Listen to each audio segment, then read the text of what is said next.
आणि महत्त्वाचं की शेवटी आम्ही लोहार आहे, सो सोनार की एक लोहार की.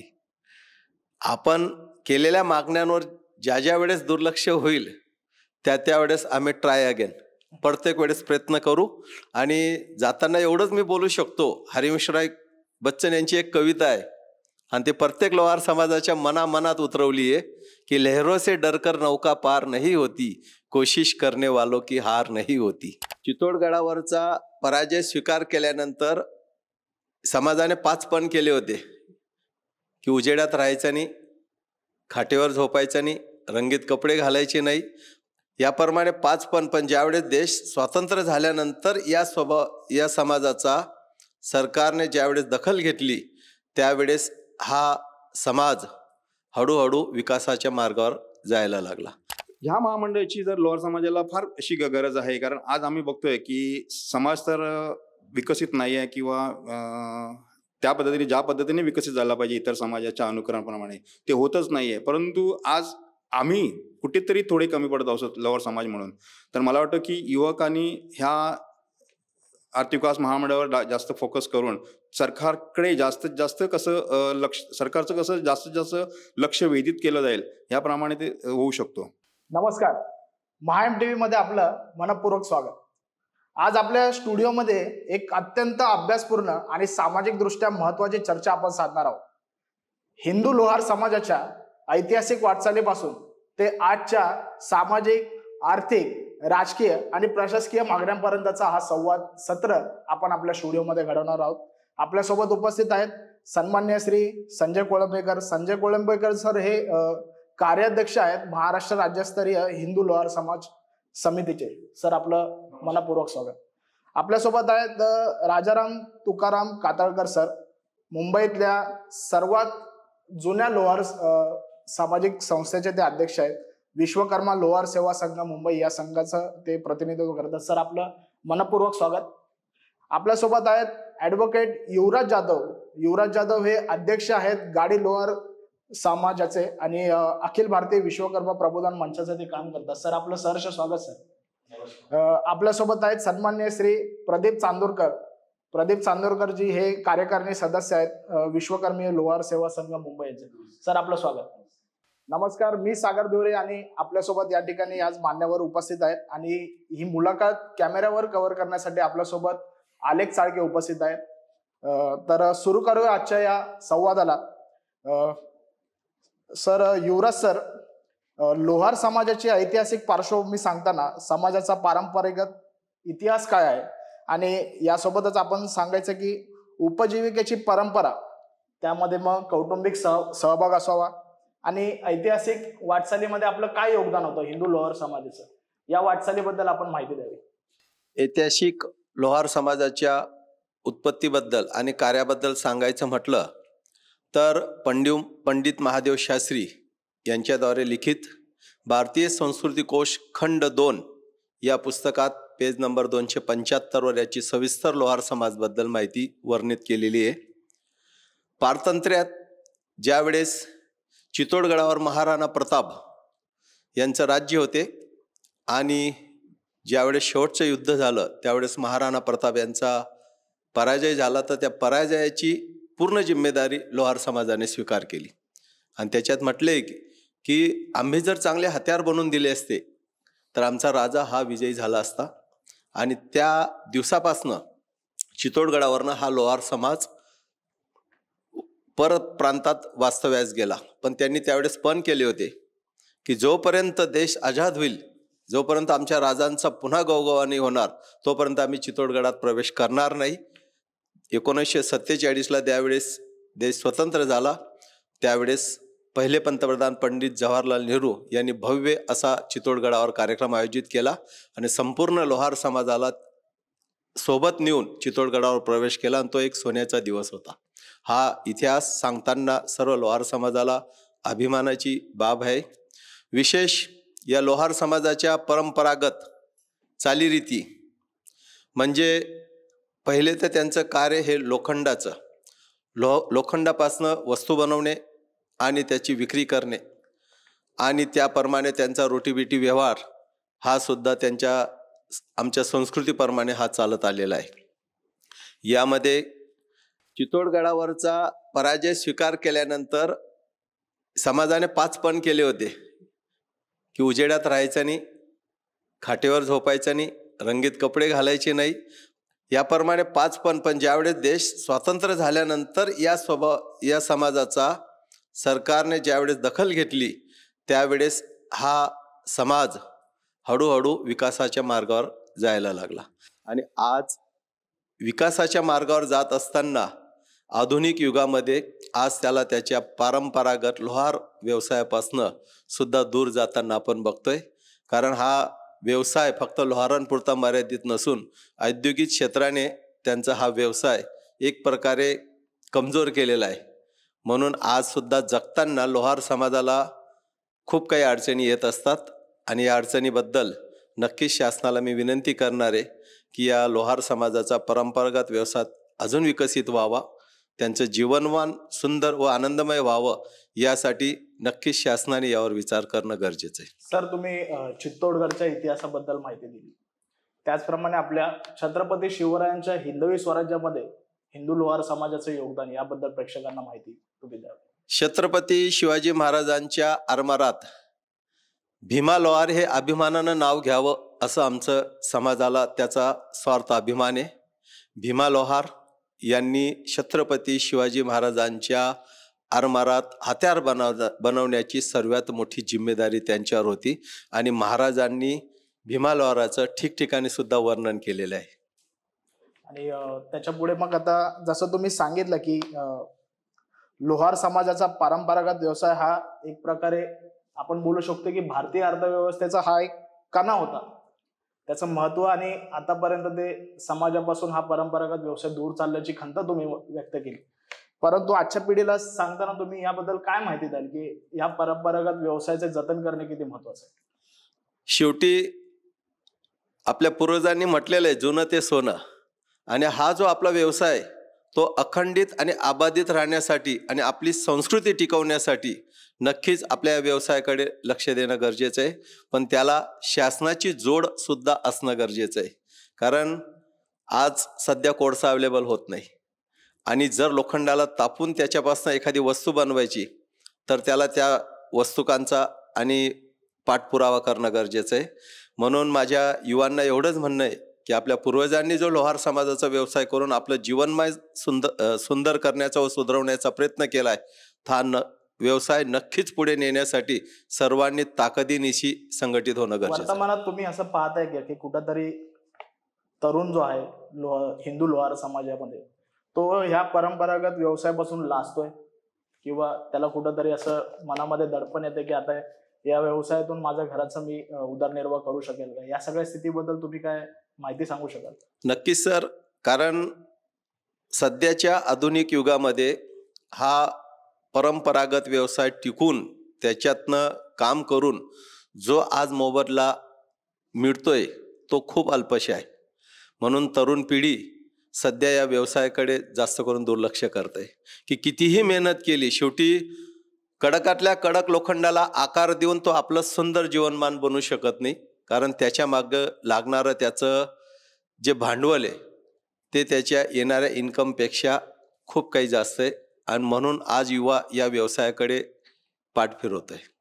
म्हणजे हा परंपरागत व्यवसाय करण्यासाठी लोहार समाजाचा जो घटक आहे, जो हा व्यवसाय जतन करत आलाय, त्याला खूप संघर्ष करावा लागलाय.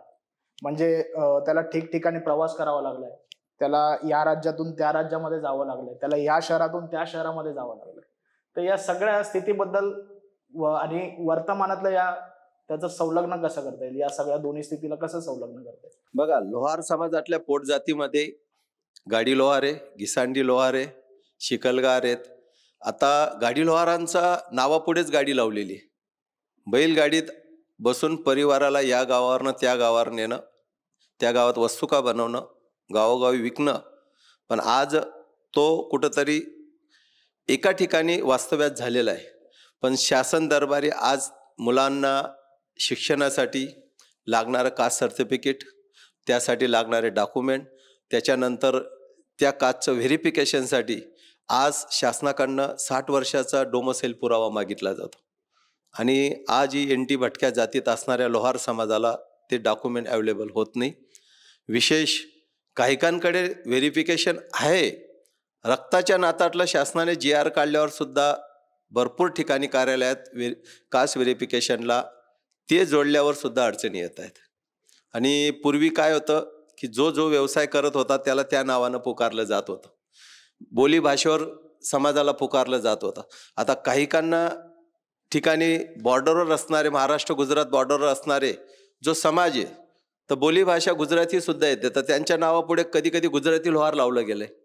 पण तो ऑलरेडी मूळ लोहार आहे, गाडी लोहार आहे, बैलगाडीवर बसून काम करणारा तो लोहार आहे. पण त्यांच्या वडिलांच्या गुजराती लावल्यामुळे आज त्यांना कास्टसाठी शासनाकडनं खूप अडचणी येत आहेत. मग कधी काकाचं लोहार असेल ते लावल्यावर सुद्धा कधी कधी शासन त्याच्या केलेल्या निवेदनावर दखल घेत नाही. म्हणजे सर, आता तुम्ही जशी माहिती देताय की या समाजाला अनेक प्रांतामध्ये फिरावं लागलं, तर त्या तिकडे जाऊन त्यांनी कधी त्या भाषेचा स्वीकार केला. आणि मग ते जसं आता तुम्ही सांगितलं की महाराष्ट्रामध्ये लोहार समाजाच्या अशा अडचणी आहेत, जात पडताळणी विषयाच्या सांगितल्या तुम्ही, किंवा मग तुम्ही सांगितलं की त्यांना रक्तातले असून सुद्धा जात पडताळणीचे प्रमाणपत्र दिले जात नाही. तर ह्याच्यासाठी काही अग्रगण्य मागणी आपण शासनाकडे केली आहे का, समाजाच्या माध्यमातूनही गेली आहे का, किंवा त्याच्याबद्दल काही पाठपुरावा आपण केलाय का? शासनाला जानेवारी महिन्यात 32 मागण्यांचं पत्र आम्ही सादर केलेलं आहे, ते माझ्या हातात घेऊन आलेलो आहे. त्यामध्ये ही सुद्धा मागणी ॲड आहे. विशेष शासनाला पुनश्च आपल्या माध्यमातून मी विनंती करू इच्छितो की जात पडताळणीसाठी लावलेले निर्बंध, 60 वर्षाचा पुरावा किंवा रक्तातलं जर जात पडताळणी असेल तर त्याचा पाठपुरावा मान्य करून त्या परिवाराला जात पडताळणीसाठी सोयीस्कर व्हावं अशी माझी विनंती आहे. जात पडताळणीचा जो विषय आहे समाजासाठी, हा किती महत्वाचा आहे की समाजाला आपण जर सांगायला गेलो की जात पडताळणी या विषयामुळे समाज हा शासनाच्या बऱ्याच योजनांपासून वंचित राहतोय किंवा सर्व क्षेत्राच्या आरक्षणाबाबत वंचित राहतोय. तर ह्याचं महत्व पटवून देताना काही आपण कृती केली आहे का, किंवा काय मागणी अजून अग्रेसर पद्धतीने मागितली आहे का? जर NT या आरक्षणाखाली एखाद्या विद्यार्थ्याचं एज्युकेशनसाठी त्याची कास्ट NT-B पण जात पडताळणी नसेल तर त्याला त्याच्या सुविधा हे उपलब्ध होत नाही. त्याचं सर्वात मोठं उदाहरण मी आहे. LLB करताना ज्यावेळेस जात पडताळणीसाठी केलं त्यावेळेस जात पडताळणीमध्ये जेवढी परेशानी आली ती मी ते अनुभवलेलं आहे. आणि जर माझ्या समाजाचा विद्यार्थी या NT-B प्रवर्गातनं कुठं कॉलेजमध्ये ॲडमिशन घेत असेल आणि त्याच्यात जर NTत नंबर लागलेला आणि जात पडताळणी नसेल किंवा होत नसेल तर शासनाच्या ज्या सुविधा आहेत त्याला उपलब्ध होत नाही, स्कॉलरशिप उपलब्ध होत नाही. सर, म्हणजे तुम्ही जो हा विषय जो सांगताय की आरक्षणाबाबत गोंधळ, जसं महाराष्ट्रामध्ये तुम्ही उल्लेख केलाय की आपला समाज हा NT-B मध्ये गेला जातो, तर केंद्रीय स्तरावर आपल्या समाजाला OBC मध्ये मान्यता दिली गेलेली आहे. तर आपल्या अभ्यासानुसार NT-B मध्ये 37 जाती असल्याने लोहार समाज हा पर्याप्त वाटतो तुम्हाला हा आकडा? सर, NT-B मध्ये 2.5% आरक्षण शासनाने दिलेलं आहे, म्हणजे एक आसू पुसण्यासारखं आहे. आणि त्याच्यात 37 जाती ॲड केलेल्या आहेत. 37 मध्ये 2.5% जर डिवायडेशन केलं तर 0.123 असं येत असेल. पण माझ्या अंदाजानुसार हे पर्याप्त नाही आहे.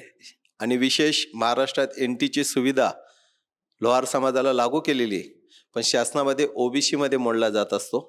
माझी शासनाला सर्वात मोठी विनंती आहे की काही राज्यांमध्ये लोहार समाजाला STचं आरक्षणात मोडण्यात आलेलं आहे.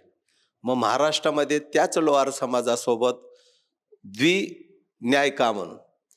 आज बिहारमध्ये किंवा कर्नाटकमध्ये कमार म्हणजे लोहार हा पुरावा आहे, तर आज महाराष्ट्रात त्याच लोहारांसोबत कर्नाटक लोहार आणि हे रोटीबिटी व्यवहार झालेले आहेत.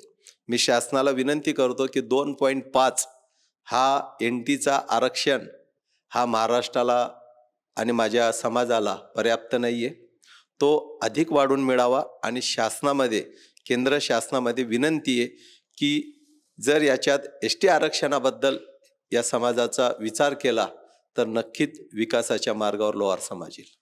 सर, आपण लोहार समाजामधून आपण जन्म घेतला. लोहार समाजामध्ये आपली अधिवक्ता आपण झाला. आपली शैक्षणिक वाटचाल सांगताना काय संघर्ष होता आणि त्याचप्रमाणे ह्या सगळ्या प्रवासाचं वर्णन जर मांडायचं असेल तर तुमच्यासारखं इतरांना काय काय फेस करावं लागलं? सर, महाराष्ट्रात लोहार समाजाला 2006 मध्ये म्हणजे गेल्या 19 वर्षापूर्वी NT या प्रवर्गात टाकण्यात आलं.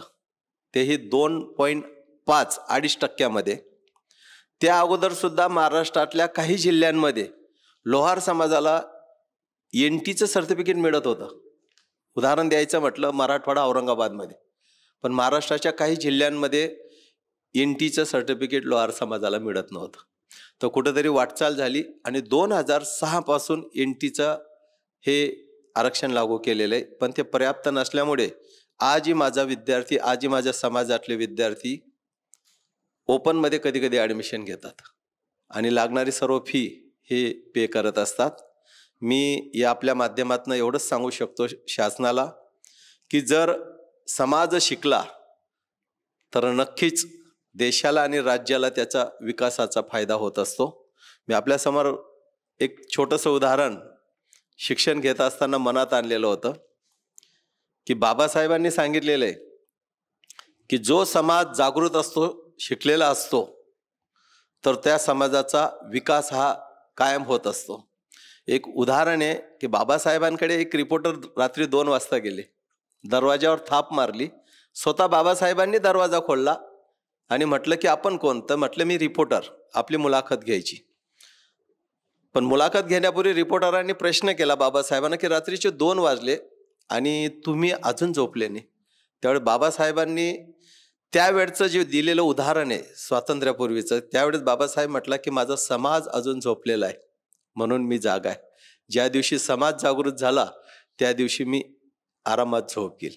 म्हणून मला आज झोपलेल्या शासनाला विनंती आहे की या समाजाकडे आपण नक्की बघावं आणि हा समाज जर प्रगतीपथावर आणि विकासाच्या धारेत आला ते नक्कीच परिवाराला आणि त्याच्या प्रत्येक सदस्याला त्याचा फायदा होईल आणि तो राज्य आणि राष्ट्राला सुद्धा होईल. सर, आपण बाबासाहेबांचा उल्लेख केला. या देशातल्या वंचित शोषित समाजासाठी डॉक्टर बाबासाहेब आंबेडकरांनी फार मोठं योगदान दिलं. तसं लोहार समाजामध्ये वर्तमान स्थितीमध्ये असे राजकीय नेतृत्व किंवा एखादी लिडरशिप का जनरेट झाली नाही किंवा मला पाहायलाच मिळाली नाही आतापर्यंत? सर, देश स्वातंत्र्य झाल्यापासून 1947 पासून आजपर्यंत आम्ही अभ्यास केलेला आहे. केंद्रात तरी नाही पण राज्यात बी नाही. विशेष सार्वजनिक ज्या संस्था आहेत त्या ठिकाणी सुद्धा बघायला भेटत नाही. पण आपल्या माध्यमातून मी शासनाला विनंती करतो की राज्यपाल प्रमोटेड असे जर लोहार समाजाला विधानसभा, विधान परिषदमध्ये आपण आमदारकीचं स्वीकृती दिली आमच्या लोहार समाजाला, तर आमच्या छोट्या मोठ्या मागण्यासाठी नक्कीच विधानसभा, विधान भवनामध्ये त्या आपल्यापर्यंत पोहोचतील. म्हणून शासनाला विनंती आहे की नक्कीच लोहार समाजाला एक प्रतिनिधित्व द्यावं राज्यपाल नियुक्त म्हणून, अशी विनंती. आणि वर्तमानापासून ते आतापर्यंत लोहार समाजाने फार मोठे कष्ट घेतले किंवा हे सर्व कबाड कष्ट करत असताना त्यांना शिक्षणापासून थोडंसं परिस्थितीमुळे दूर राहावं लागलं. त्यामुळे हा अभाव वाटतो का की त्यांना कुठेतरी लिडरशिप आता जनरेट करता आली नाही आपल्या समाजाला? या सगळ्या गोष्टीबद्दल बोलताना इतिहासापासून ते वर्तमान स्थितीपर्यंत थोडं एक पर्याप्त माहिती आम्हाला हवी आहे सर. शिक्षणाचा अभाव लोहार समाजात हा पूर्वीपासून आपल्याला आढळून आलाय आणि म्हणजे मला सर हा वर्तमानात सुद्धा दिसतो कुठेतरी. वर्तमान सुद्धा हळूहळू प्रगतीवर येतोय शिक्षणासाठी, पण पाहिजे तो ग्रोथ सध्या दिसत नाही, कारण परिस्थिती ही त्याला आड येत असते. म्हणून लोहार समाजाच्या महाराष्ट्रात नोंदणीकृत संस्था या माध्यमातून कार्य करतात. शासनाचा निधीचा वाट न बघता स्वतः संस्था सभासद वर्गणी रूपाने गरजू विद्यार्थ्यांना शालेय साहित्य, शालेय शिक्षण, स्कॉलरशिप रूपाने शाळेची फी, ड्रेस वगैरे किंवा पायी जाणाऱ्या अशा विद्यार्थ्यांना आतापर्यंत अखिल भारतीय विश्वकर्मा प्रबोधिनी ह्या संस्थेच्या अध्यक्ष या नात्याने पायी जाणाऱ्या विद्यार्थ्यांना 60 सायकलीचं आम्ही वितरण केलेलं आहे. विशेष जे गरजू परिवार आहेत त्यांना लग्न या प्रथापासनं खूप लाखो खर्च होतोय. म्हणून गाडी लोहार समाज उन्नती मंडळद्वारा भव्य दिव्य असा सामुदायिक विवाह आम्ही आयोजित केलेले आहेत कल्याणसारख्या शहरामध्ये. आणि गुणवंत विद्यार्थ्यांचा गुणगौरव. माझी एक विनंती आहे शासनाला की छत्रपती शाहू महाराज व डॉक्टर बाबासाहेब आंबेडकर यांच्या नावावर प्रचलित असणारे ज्या संस्था व संस्थेचे पदाधिकारी आहेत, जे चांगल्या प्रकारे सोशल वर्क करतायत, सामाजिक कार्यात अग्रेसर आहेत, अशा संस्था व पदाधिकाऱ्यांना ज्याप्रमाणे अन्य समाजाच्या पदाधिकाऱ्यांना पुरस्कृत केले जातं, तसं लोहार समाजातील संस्था व पदाधिकाऱ्यांना सुद्धा पुरस्कृत व्हावा. त्यांच्यात एक जोश येईल आणि त्यांचं एक मनोबल हे वाढण्यास नक्की शासनाची यामध्ये दखल घेतली तर मदत होईल.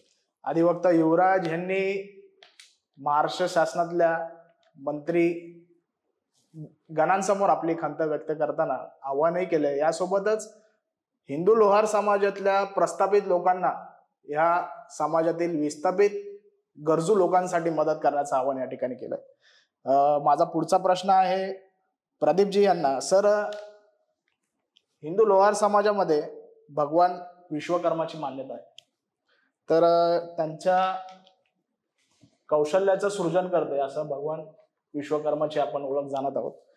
तर समाजामध्ये भगवान विश्वकर्माच्या पूजनाचं महत्व काय आहे आणि या आपल्या शासनाकडून या आपल्या हिंदू लोहार समाज या कौशल्याधिष्ठ समाजासाठी आपला काय सन्मान अपेक्षित आहे किंवा आपल्या या माध्यमातून आपली काय विशेष मागणी आहे? धन्यवाद. सर्वप्रथम मुंबई तरुण भारत या वृत्तपत्राने आमची संपूर्ण लोहार समाजाची दखल घेतली, त्याच्याबद्दल मी सर्वप्रथम संपूर्ण लोहार समाजातर्फे तुमचे आभार मानतो. धन्यवाद. आणि हे सर्व जगच विश्वकर्माने निर्माण केले असं समजा. म्हणजे कुठलेही वास्तू, कुठलेही जग निर्माण करायचं असेल तर त्याचं आर्किटेक्चरपासून सुरुवात होते. तर ह्या विश्वाचं आर्किटेक्चर म्हणजे विश्वकर्मा. मग ते कुठलेही वास्तू बनवायचे असो, कुठली वस्तू बनवायची असो, हे संपूर्ण कामच आमच्या विश्वकर्मा देवाने केलेलं आहे. त्यामुळे आमच्यासाठीच नव्हे तर ते तसं बघायला गेलं तर सगळ्यांसाठीच विश्वकर्मा हे सर्वप्रथम दैवत आहे. कारण आपल्या मनुष्याच्या जगण्यातली अशी कुठलीच वस्तू नाही की जिथे विश्वकर्मांचा स्पर्श नाही. प्रत्येक वस्तू ही विश्वकर्म्याच्याच कृपेने बनलेली आहे आणि आजही आम्ही बनवतोय. आता ते बनवणारे वेगवेगळे असतील, परंतु आम्ही सगळे विश्वकर्म्याचीच मुलं आहोत. झालं कसं की पूर्वीपासून हा मेहनत करणारा विश्वकर्म्याची आम्ही मुलं आहोत आणि आजच्या स्थितीपर्यंत, म्हणजे अगदी मशिनरीचा काळ जन्माला येण्यापूर्वीपासून त्या लोकांना ज्या ज्या वस्तू लागत होत्या त्या सगळ्या आम्ही घडवत होतो. अगदी शिवाजी महाराजांचा काळ असो किंवा त्याच्या आधी, अगदी इसवी सनाच्या पूर्वापासून, तर म्हणजे अगदी देवदेवतांपासून ज्या ज्या वस्तू लागतील ते सगळं वस्तू बनवण्याचं कार्यच देवता विश्वकर्मांच्या आदेशाने म्हणा किंवा त्यांच्या कृपेने हे घडतच होतं. मग आमचे ते कर्तव्य ठरतं की ज्याने हे विश्व निर्माण करण्यासाठी स्वतःचं आयुष्य वेचले, स्वतःची बुद्धी वापरली आणि त्यांनी हे सगळं घडवलं, तर त्यांचं पूजन करणं, त्यांचं स्मरण करणं हे आमचं कर्तव्य आहे. कारण काही झालं तरी आज जे काही घडतंय ती त्यांची प्रेरणा आहे. म्हणजे आज अगदी बनणारे पूल असू देत किंवा अगदी बनणारं विमान असू दे, ह्या सगळ्याची जी रचना आहे, ज्याला मी म्हटलं जे आर्किटेक्चर वर्क आहे, ती तिथपासूनच बनत आलेली आहे. जरी कदाचित आज एखादा आर्किटेक्ट बनवणारा नसेल तो लोहार, परंतु ती कला तिथूनच आलेली आहे, त्याचा जन्मच तिथून आहे. त्यामुळे विश्वकर्माचं पूजन हे आमच्यासाठी इतर कोणत्याही देवतापेक्षा सर्वप्रथम असेल. कारण आम्ही त्यांचे अनुयायी आहोत, आमची मुलं आहोत आम्ही त्यांची, तर आम्ही त्यांचं पूजन करणारच, त्याच्यात काय वादच येत नाही. एक 5 समाजांचा त्याच्यामध्ये समाविष्ट असल्याचा मला एक हो हो हो की लोहार, सोनार, सुतार, ताम्रकार आणि शिल्पी असे आम्ही 5 विश्वकर्म्याचे भावंड आहोत की ज्यांच्याकडून विश्वकर्मांनी सर्व घडवून घेतलेलं आहे. असं आहे. तर या माध्यमातून सर आपण जसं भगवान विश्वकर्माच्या बद्दल माहिती दिलं, भगवान विश्वकर्माबद्दल, या म्हणजे जेव्हा आपण समाजाचं एखादं संमेलन घेतो, समाजाचं अधिवेशन घेतो, अशा निमित्त जेव्हा भगवान विश्वकर्मांची जयंती जी तिथीनुसार येते, जे तुम्ही आता मला या मुलाखतीच्या पूर्वी मला माहिती दिली की आम्ही भगवान विश्वकर्मांची तिथीनुसार जयंतीला प्राधान्य देतो, कारण हिंदू धर्मामध्ये तिथीला प्राधान्य हो आहे. हो. तर या निमित्ताने आपण काही शासनाकडे मागणी केली आहे का, की ही जयंती समाजाला एकोप्याने राहून एकत्रित संघटित होऊन साजरी करता यावी, यासाठी काही मागणी आपण केली आहे? हो, आताच माझे शेजारी बसलेले आहेत ॲडव्होकेट जाधव, त्यांनी ज्या मागण्या दिलेल्या आहेत त्याच्यामध्ये ती मागणी आहे. कारण फेब्रुवारी महिन्यामध्ये तिथीप्रमाणे आमची विश्वकर्मा जयंती येते, ती आम्ही महाराष्ट्रभर साजरी करतो. आमच्या भरपूर संस्था आहेत वेगवेगळ्या, आणि ते त्याच दिवशी संपूर्ण महाराष्ट्रभर विश्वकर्मा जयंती साजरी होती. तर आमची ती मागणी आहे की त्या दिवशी एक सार्वजनिक सुट्टी असावी, विश्वकर्मा जयंती या नावाने ती सार्वजनिक सुट्टी असावी, आणि हा दिवस उद्योग दिवस म्हणून साजरा करण्यात यावा, अशी आमची लोहार समाजाची मागणी आहे. कारण आम्ही उद्योजक आहोत अगदी जन्मापासून, उद्योगाच्या व्यतिरिक्त काही काम नाही, कारण आम्ही उद्योजकच आहोत, विश्वकर्म्यांची मुलं आहोत आम्ही, आणि उद्योगाशिवाय आम्ही काही केलेलंच नाही. मग आमची हत्यारं बनवणं असो, ते लोखंडाचे असो, लाकडाचे असो, दगडाचे असो, सोन्याचे असो, कुठल्याही वस्तूला आकार देण्याचं काम हे आमचं काम. आणि म्हणून आम्हाला वाटतं की जे तिथीप्रमाणे जो दिवस येईल तो उद्योग दिवस असावा, आणि त्याची सुट्टी असावी, आणि तो विश्वकर्मा जयंती दिवस असावा. तर आपण सांगितलं की साधारणतः 1 फेब्रुवारीच्या काळामध्ये भगवान विश्वकर्माची तिथीनुसार जयंती आहे. हो. आणि आता सध्याच्या म्हणजे आपण पाहिलं तर कॅलेंडरमध्ये तारखेप्रमाणे सुद्धा उल्लेख आहे की सप्टेंबर महिन्यात बहुतेक ती असते असं. तर ती तिथी आणि तारखेचा हा प्रश्न नेमका कशामुळे होतो? आता कसं झालं की आपला देश स्वतंत्र होण्यापूर्वी प्रत्येक ठिकाणी वेगवेगळे प्रांत होते. आज आपण एक संघ देश असा बघतोय, आज बघतोय ना. पण मगाशी यांनी उल्लेख केल्याप्रमाणे तेव्हा राजस्थान हा काय एक राज्य विशिष्ट म्हणून नव्हतं, तो एक प्रांत होता. महाराष्ट्र म्हणून महाराष्ट्राचा प्रांत, ते पण वेगवेगळे प्रांत होते ना. मग ते उत्तर प्रदेश, बिहारमध्ये ते विश्वकर्म्याची ती मुलं तो 17 सप्टेंबर विश्वकर्मा जयंती म्हणून साजरी करतात, ती आजही करतायत. आणि महाराष्ट्रामध्ये जसे आपण सगळे सण, मग ती गणेश जयंती असो, आता येणारा गोपाळकाळा असो, सगळे आपण तिथीप्रमाणे करतो. तर आम्ही सुद्धा विश्वकर्मा जयंती तिथीप्रमाणेच करतोय, आणि पूर्वापार चालत आल्याप्रमाणे आम्ही ती तिथीप्रमाणेच करणार. अचानक आम्ही ती इसवी सणापूर्वीपासूनची जो दिवस विश्वकर्मा जयंती दिवस शोधून अचानक तो बदली करून महाराजांच्या सारख्या 2-2 जयंत्या करणं, हा म्हणजे आपण कधी कधी वाटतं अपमान करतो आपण एका फार मोठ्या व्यक्तीचा.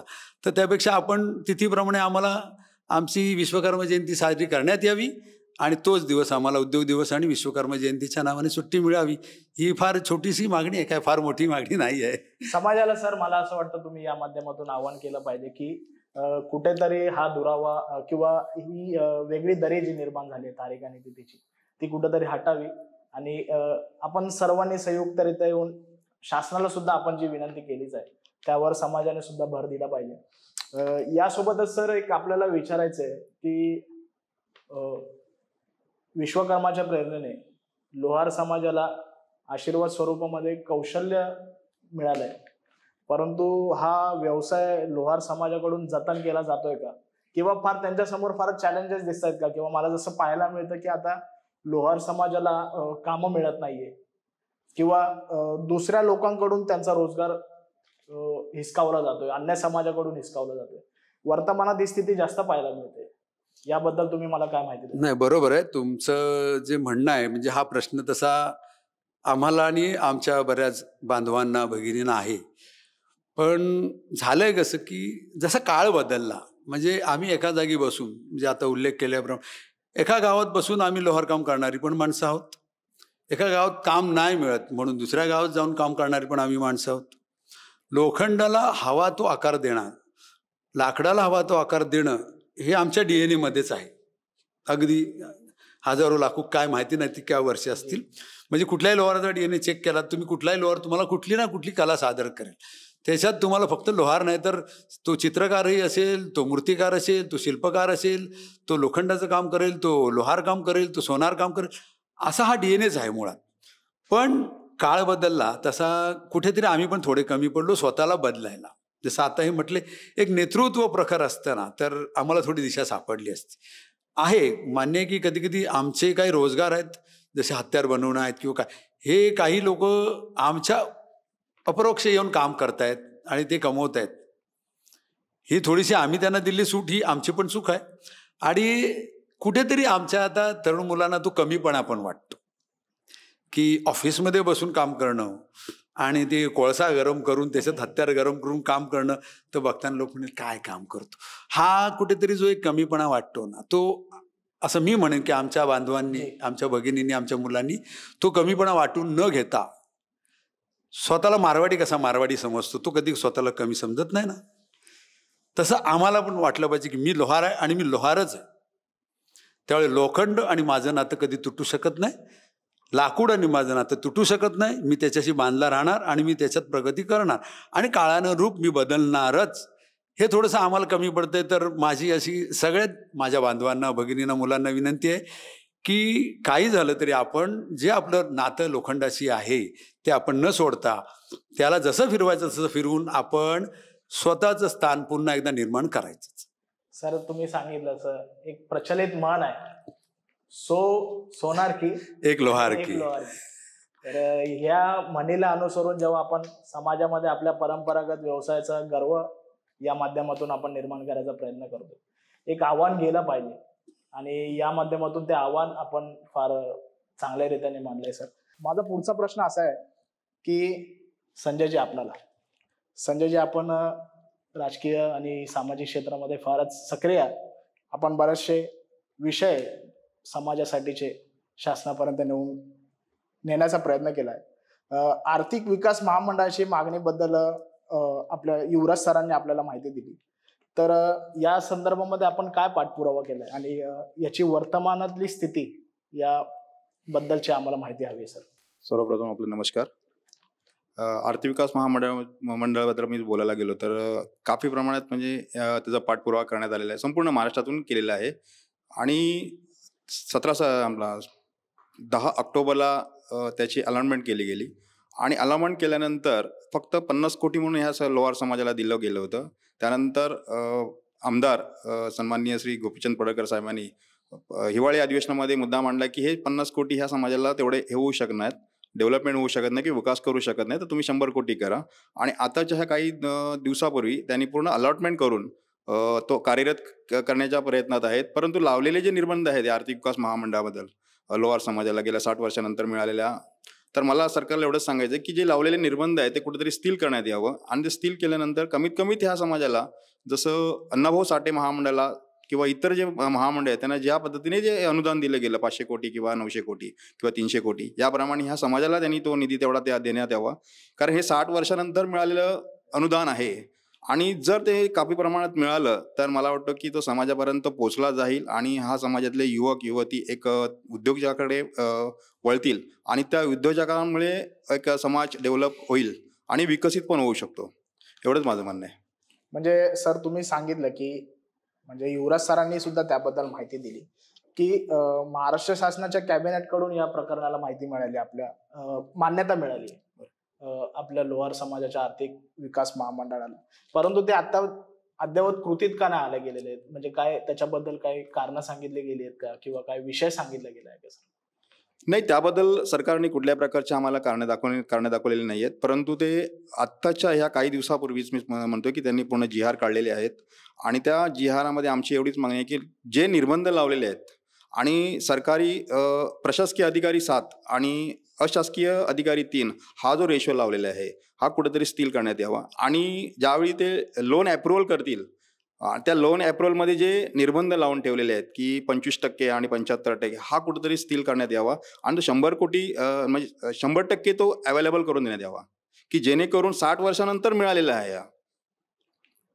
त्यामुळे समाज कुठेतरी 100% मिळाला तर तो विकसित होऊ शकतो, युवकांना रोजगार मिळू शकतो, युवतींना रोजगार मिळू शकतो. ह्या महामंडळाची जर लोहार समाजाला फार अशी गरज आहे, कारण आज आम्ही बघतोय की समाज तर विकसित नाही आहे किंवा त्या पद्धतीने ज्या पद्धतीने विकसित झाला पाहिजे इतर समाजाच्या अनुकरणाप्रमाणे ते होतच नाहीये. परंतु आज आम्ही कुठेतरी थोडे कमी पडत आहोत लोहार समाज म्हणून.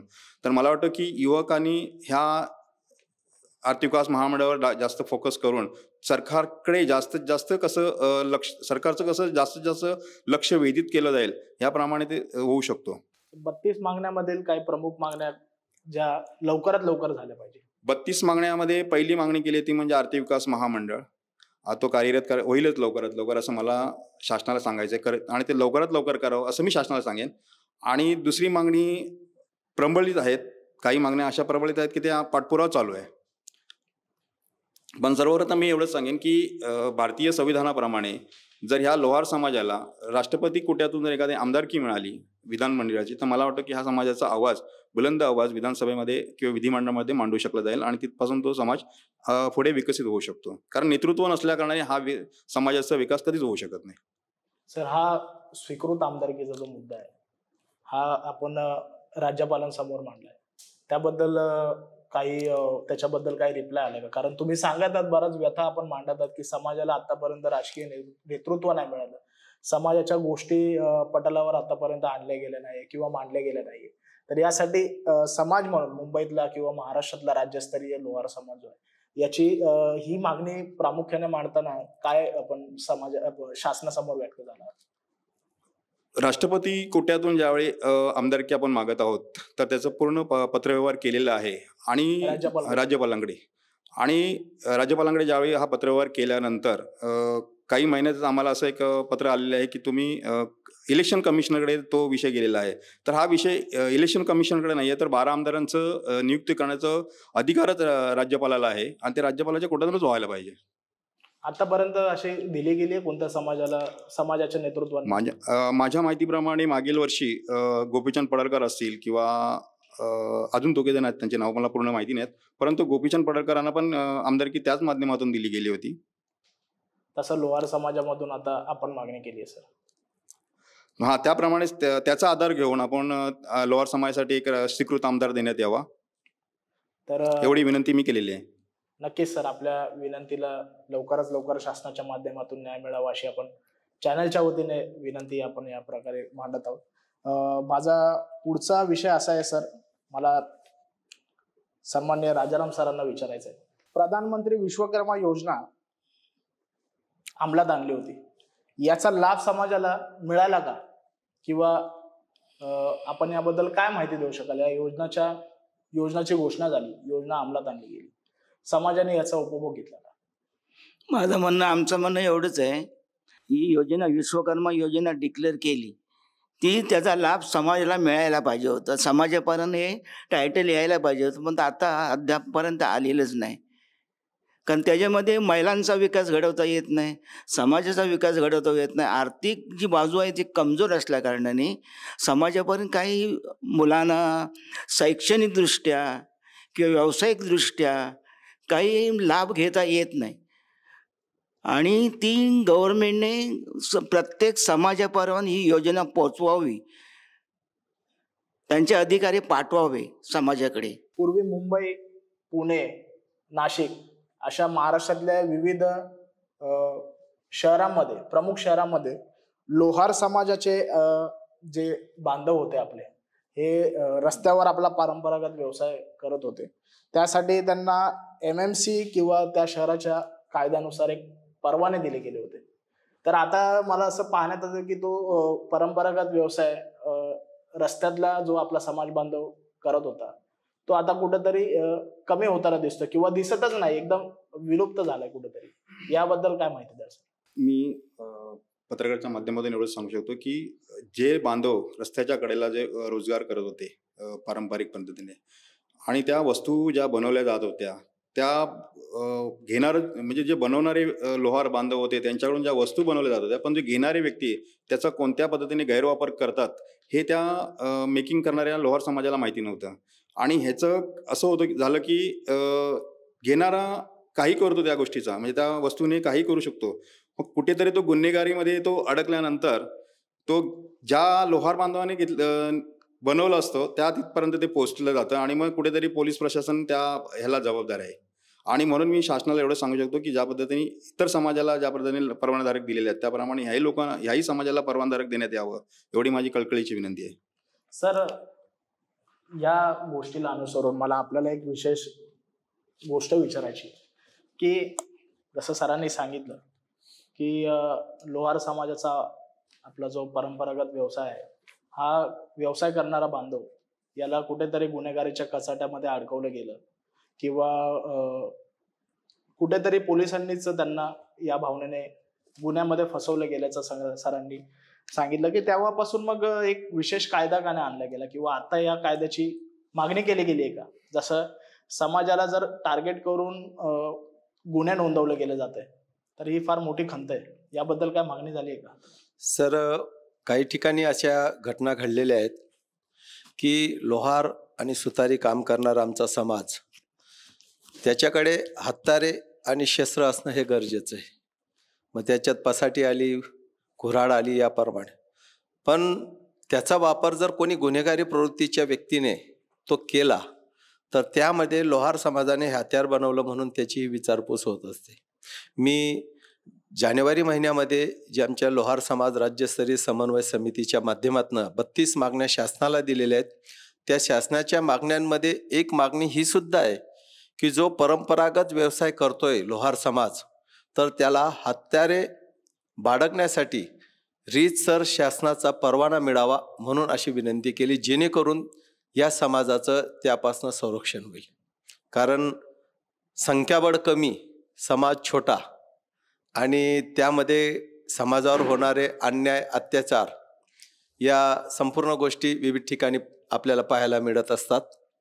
आणि त्यासाठी शासनाला मी अजून एक विनंती करू शकतो आपल्या माध्यमातून की या लोहार समाजावर होणाऱ्या अन्याय अत्याचार किंवा जातीवाचक अपमानजनक ह्या गोष्टीवर सुद्धा ॲट्रॉसिटी सारखा कायदा हा अंमलात आणून या लोहार समाजाचं संरक्षण करावं. यासाठी मी एक सर्वात मोठं उदाहरण, नुकत्याच काही महिन्यापूर्वी वसई या ठिकाणी आमच्या लोहार समाजाची 16 वर्षीय युवती रेवती निडे, तिच्यावर एका तांत्रिक मांत्रिकाने, बाप बेट्याने तांत्रिक मांत्रिक विद्याद्वारा तिला आपल्या वंशमध्ये करून प्रेम जाळ्यात फसून तिच्यावर वेळोवेळी अत्याचार झाले, बलात्कार झाले आणि शेवटी तिला आत्महत्या करण्यास प्रवृत्त केलं. मी शासनाला आणि माननीय गृहमंत्री यांना एक विनंती करतोय की आपल्याला पत्राचार केलेला आहे, महाराष्ट्र महिला अध्यक्ष यांनाही पत्राचार केलेला आहे. त्या संबंधित आरोपींवर अंधश्रद्धा निर्मूलन ॲक्ट, IT ॲक्ट, पोक्सो कायदा आणि आत्महत्यास प्रवृत्त करणे या विविध सेक्शननुसार गुन्हा नोंद आहे. पण आज सुद्धा आरोपी बिनधास्त फिरतायत.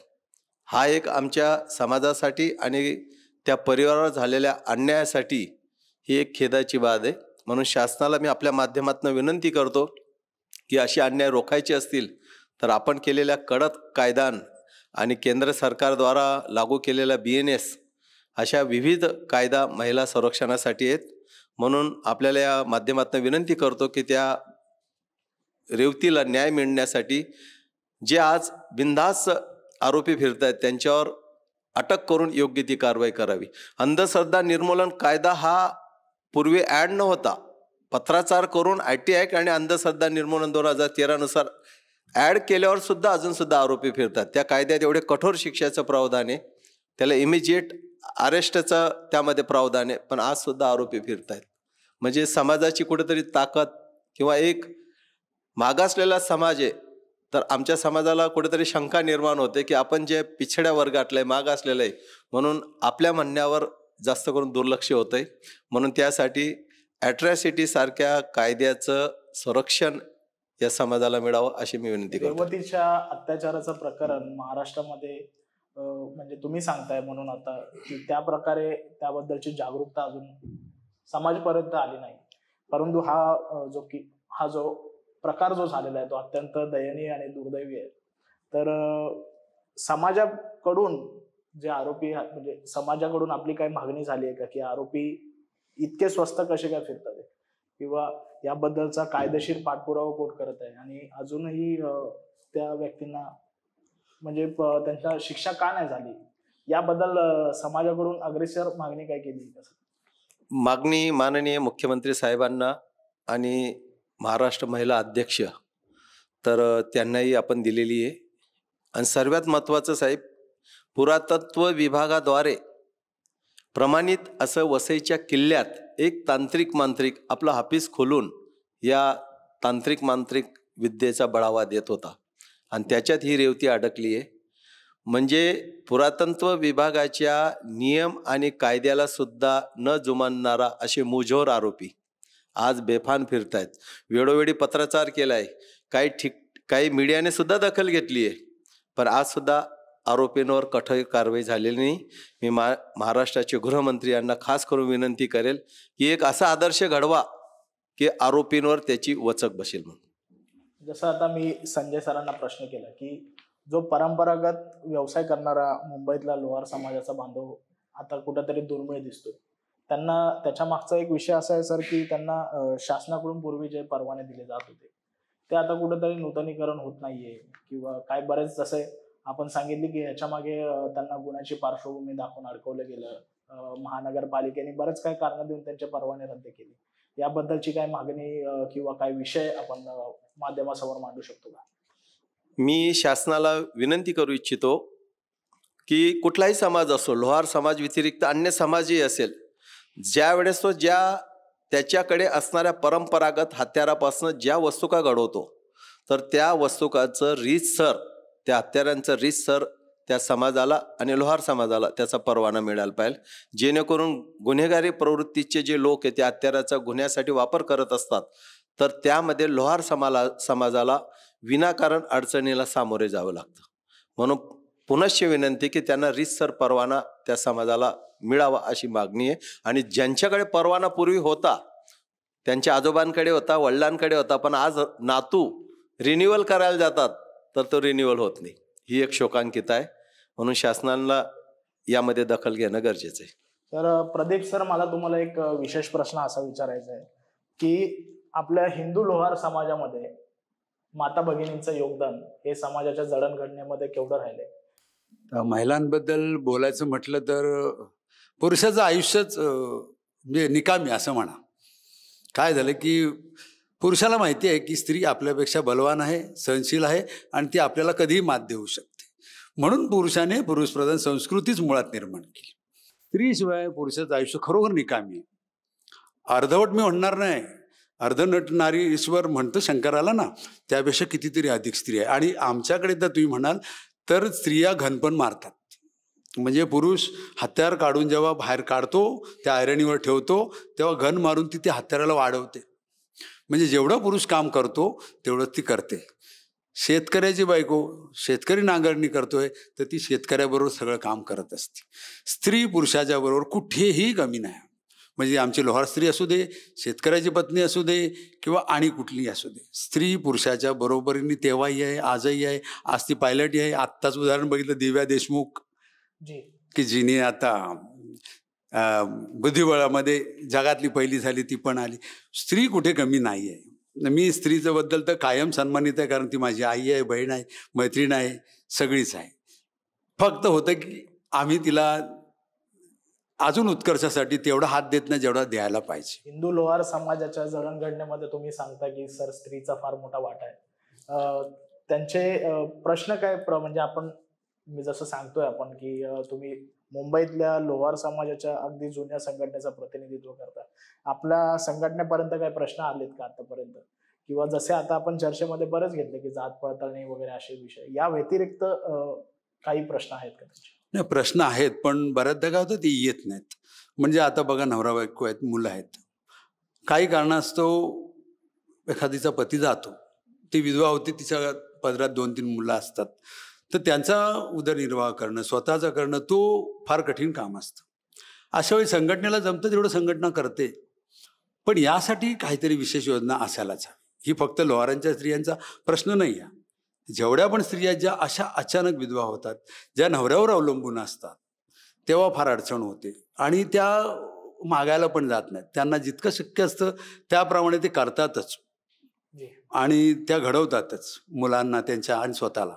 तर तिथे शासनाकडून काही योजना यायलाच पाहिजे आणि पुरुषांनी खरं म्हणजे तिथे भरपूर योगदान द्यायला पाहिजे की त्यांनी तिथून उठायला पाहिजे, की त्या परिस्थितीतून त्यांनी बाहेर यायला पाहिजे. कारण आता तुम्ही स्त्रीबद्दल बोललात तर एक पुरुष म्हणून, एक मुलगा म्हणून हे तर मी नक्कीच मांडणार.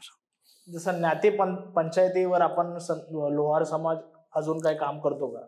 ज्ञाती संस्था जसं पंचायती भरवते किंवा माझ्या मते इतिहासामध्ये न बोलता भूतकाळामध्ये अगदीच नव्याने की समाज असा बिलीव्ह ठेवायचा की आपल्या समाजाचे प्रकरण हे थेट पोलीस स्टेशन पर्यंत न जाता नातेपंचायतीमध्ये बसून सॉल्व्ह व्हावी, किंवा या माध्यमातून वधूवर सूचक असावा, किंवा एखादा विद्यार्थी गुणवंत विद्यार्थी 16 सत्कार, किंवा समाजातले काही विशिष्ट प्रतिष्ठित लोक असतात ज्यांचा सन्मान केला जातो, असे काही कार्यक्रम आपल्या लोहार समाजाच्या वतीने राज्यभरात केले जातात का, किंवा त्याची व्यापकता काय आहे, या माध्यमातून समाज कसा एकत्र येतो, हे या माध्यमातून आपल्याला सांगायचं सर. नाही, आता कसं होतं की जशी सरांची एक संघटना आहे, आमची एक, आम्ही प्रत्येक संघटना हे करतायत, पण व्यापक स्वरूपात जसं तुम्ही आता म्हटले बघा, गुणवंत विद्यार्थ्यांचा सत्कार करणं असो, त्याला जर काय शिक्षणासाठी खर्च लागला, शिष्यवृत्ती म्हणतच नाही की अजिबात आम्ही शिष्यवृत्तीच ठरवलेली आहे असं नाही, पण समजा त्याला काय आर्थिक मदत लागली, वह्या पुस्तकं द्यायचं झालं तर देतो, त्यांना कुठे शिक्षणासाठी काही मदत लागली तर ते देतो, त्यांचा गुणगौरव करतो. तसंच महिलांना पण काही महिला मिळून पण मदत केली जाते की बाबा आता ती अडचणीत आहे, किंवा एखादा छोटा मोठा उद्योग करायचा आहे, किंवा एखादी शिलाई मशीन घ्यायची आहे, तर ते आम्ही मिळून दिली जाते, ते सगळं केलं जातं. हे चालू आहे, नाही असं नाही, पण हे व्यापक स्वरूपात व्हायला पाहिजे, ही आमची पण सगळ्यांची इच्छा आहे. संजय सर, युवराज सरांना काहीतरी त्याबद्दल बोलायचं. सर, आपला प्रश्नाला अनुसरून ज्या विधवा आणि गरीब महिला आहेत, असं अखिल भारतीय श्री विश्वकर्मा प्रबोधिनी संस्थेमार्फत मी अध्यक्ष या नात्याने आतापर्यंत 30 महिलांना संस्थेच्या माध्यमातून आपण शिलाई मशीन वाटप करून रोजगार उपलब्ध करून दिला. मी गाडी लोहार समाज उन्नती मंडळ कल्याणचा 15 वर्षापासून अध्यक्ष. ज्येष्ठांचा सन्मान करून राज्यस्तरीय पुरस्कार, नॅशनल अवॉर्ड पुरस्कार, विशेष वधूवर परिचय, त्याच्यानंतर सामुदायिक विवाह आणि गरजू विद्यार्थ्यांना स्कॉलरशिप या गाडी लोहार समाज उन्नती मंडळ कल्याणच्या माध्यमातून आयोजित करतोय. पण आपल्या माध्यमातून आता सरांनी सांगितलंय की नोंदणीकृत संघटना आहे, धर्मादायाला आपण सर्व ॲडिट रिपोर्ट सबमिट करतो, जमा खर्च काय सांगावा लागतो, नाही 1 वर्षाचा लेट केला तर त्याची लेट फी मारते शासन, पण हा संस्थेच्या सभासदांद्वारे गोळा करून निधीतनं हा कार्यक्रम आयोजित करतो. मग धर्मादाय कार्यालयात नोंदणीकृत, शासन दरबारी नोंदणीकृत या संस्थेला कुठल्याही प्रकारे निधी शासनाकडनं उपलब्ध होत नाही. अनुदानाबद्दल आपण खंत व्यक्त करा. अनुदानाबद्दल त्यांनी ज्या संस्था कार्यरत आहेत, चांगलं काम करते, ही नोंद आजकाल ऑनलाईन आहे. कुठली संस्था धर्मादायाकडे ॲडिट रिपोर्ट सबमिट करून अशा संस्थांना अनुदान उपलब्ध करून द्यावं. हा तर सभासदाच्या वर्गणीतनं गोळा केलेल्या पैशातनं आपण हा कार्यक्रम घेतो. सामुदायिक विवाह शासनाचे यासाठी पाठबळ असणं गरजेचं आहे. 2019ला सामुदायिक केला, 2023ला केला, पण समाजाच्याच पैशातनं समाजाचा विकास घडवून आणायचा ही प्रवृत्ती समाजाच्या प्रत्येक लोहार समाजाच्या संस्था आहे, पण शासनाचा निधी आजपर्यंत उपलब्ध झालेला नाही. विशेष माझी अजून एक मागणी आहे की महाराष्ट्रभरातनं मुंबईसारख्या शहरामध्ये विविध कामासाठी लोहार समाज येत असतो, पण लोहार समाजाचं या मुंबईसारख्या शहरात, या ठाणे जिल्ह्यात कुठेही असं एक लोहार समाज भवन निर्मितीसाठी माझी एक शासनाला मागणी. आणि आर्थिक विकास महामंडळ यावर समाजाचे प्रतिनिधींची नियुक्ती करून लवकरात लवकर हे लागू करावं आणि त्याचा लाभ समाजाला मिळावा. होणाऱ्या अन्यायाबद्दल शासनाने दखल घ्यावी. आणि महत्त्वाचं की शेवटी आम्ही लोहार आहे, सो सोनार की एक लोहार की. आपण केलेल्या मागण्यांवर ज्या वेळेस दुर्लक्ष होईल त्या वेळेस आम्ही ट्राय अगेन प्रत्येक वेळेस प्रयत्न करू. आणि जाताना एवढंच मी बोलू शकतो, हरिवंशराय बच्चन यांची एक कविता आहे आणि ते प्रत्येक लोहार समाजाच्या मनात उतरवली आहे की लहरों से डरकर नौका पार नहीं होती, कोशिश करने वालों की हार नहीं होती. नन्ही चीटी जब दाना लेके चलती है, चढ़ती दीवारों पे 100 बार फिसलती है, चढ़कर गिरना गिरकर चढ़ना यही आखरता है, आखिर उसकी मेहनत बेकार नहीं जाती, कोशिश करने वालों की हार नहीं होती. या कवितेच्या ओळीप्रमाणे आम्ही प्रत्येक वेळेस शासनासमोर आमच्या मागण्यांचा पुरा पलिंदा त्यांच्यासमोर ठेवणार आणि त्यांना पुन्हा हे निवेदन सादर करणार. एक ना एक दिवस आम्हाला मनाला ग्वाही आहे की शासन आमच्या विकासासाठी नक्कीच अग्रेसर होईल. खूप चांगल्या कवितेने लोहार समाजाच्या सर्व कार्यकर्त्यांना आणि आपल्या लोहार समाज वर्गातील सर्व घटकांना ॲडव्होकेट युवराज यांनी आता आवाहन केलंय. युवराज सरांच्या विश्वकर्मा भवनच्या मागणीनुसार आपल्याला एक प्रश्न असा आहे की 32 मागण्यांमध्ये भगवान विश्वकर्मा भवनासाठी मुंबईत जागा व निधी याबाबत आपण मागणी केली आहे का, आणि राज्य शासनाची यामागची भूमिका काय होती त्याच्याबद्दल काय रिप्लाय आलाय का, किंवा समाजाच्या अशा या मागणीला घडून काय अपेक्षा आहे? 2019 मध्ये सन्माननीय देवेंद्र फडणवीस मुख्यमंत्री असताना विश्वकर्मी लोहार सेवा संघातर्फे विश्वकर्मा प्रशिक्षण केंद्रासाठी आपण मागणी केली होती. त्या संदर्भात जिल्हा कलेक्टरने सांगितलं होतं की जागा अवेलेबल नाही आहेत, म्हणजे जागाच नाही आहेत. परंतु बांद्रा कलेक्टरच्या इथून एक लेटर आलं होतं, असं आलं होतं की तुम्ही जागा दाखवा, तुमचं ITR कसं आहे, काय आहे, या सगळ्या गोष्टी विचारल्या गेल्या होत्या. परंतु सरकारच्या माध्यमातून ज्या समाजाला आतापर्यंत जागा मिळालेल्या आहेत त्यांच्या उद्योगासाठी किंवा त्यांच्या वेगवेगळ्या प्रशिक्षण केंद्रासाठी, त्याचप्रमाणे आजही या महाराष्ट्रातल्या लोहारांना मुंबई शहरामध्ये लोहार प्रशिक्षणच्या नावाने एखादी भूखंड देण्यात यावा किंवा त्याच्याच बाजूला एक वसतिगृह म्हणून देण्यात यावा. कारण जेणेकरून महाराष्ट्रातल्या कानाकोपऱ्यातून येणारा जो समाज बांधव आहे तो त्या ठिकाणी एज्युकेशन असेल किंवा नोकरी धंद्यासाठी असेल तो त्या ठिकाणी तो राहू शकतो. अशी आम्ही मागणी गेल्या 2019 मध्ये केलेली आहे. सर, म्हणजे आपण मुंबईतल्या भगवान विश्वकर्मा भवनाची मागणी तर प्रखरपणे मांडलीच आहे किंवा त्यासाठी आपण पाठपुरावाही करत आहोत.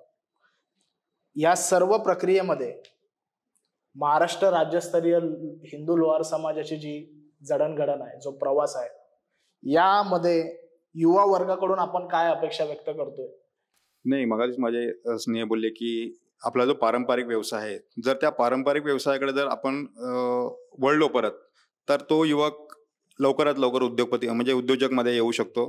परंतु सांगायचं एवढंच की जो आपला व्यवसाय तो आपला व्यवसाय आहे. जसं मगाशी म्हणाले माझे एक मित्र की जसं मारवाडी म्हण आहे की मी मारवाडी आहे पण माझं मारवाड्याप्रमाणेच काम करणार, त्याप्रमाणे जर आपण आपलं काम केलं तर मला वाटतं की आम्ही पण उद्योगपती होऊ शकतो. सन्माननीय संजय कोळंबेकर सर, सन्माननीय राजाराम कातळकर सर, माननीय प्रदीप चांदोरकर सर आणि ॲडव्होकेट युवराज जाधव सर यांनी अतिशय सुंदर अशी या हिंदू लोहार समाजाच्या प्रश्नांची मुलाखत या ठिकाणी पार पडली. आजच्या या संवादातून लोहार समाजाची संस्कृती, व्यथा आणि स्वाभिमान अगदी स्पष्टपणे समाजासमोर आला आहे.